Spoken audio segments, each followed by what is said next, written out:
how much water should you use for your enema? Now, every individual has his or her own capacity, and it will change from each enema to the next.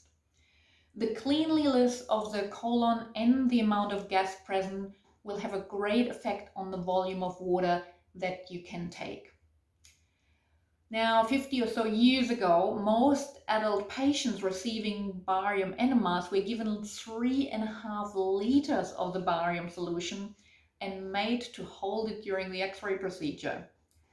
At the same time, the enema bags sold in drugstores held 2 or 3.5 liters, and many people felt that they could not be properly cleaned out unless they took the full bag. Now, if you have been suffering with constipation for a long time, your bowel is already stretched. And to eliminate the chance of stretching the bowel, most physicians strictly limit the amount of water used to a maximum of 2.5 liters. Now, I recommend a maximum of 1 liter administered very slowly to lessen cramping. Unless you have been fasting for a while, in which case you could definitely take up to 2 liters.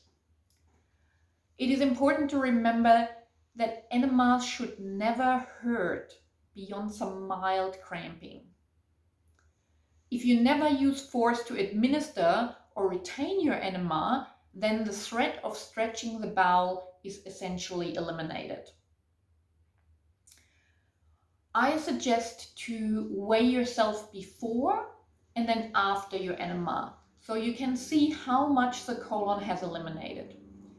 If you gain weight after your enema, either you have not eliminated all the water you took in, or you possibly were dehydrated and your colon therefore absorbed some of the water you did let in. Thank you for watching this video, and please don't forget to hit the like button and the subscribe button to our channel underneath this video.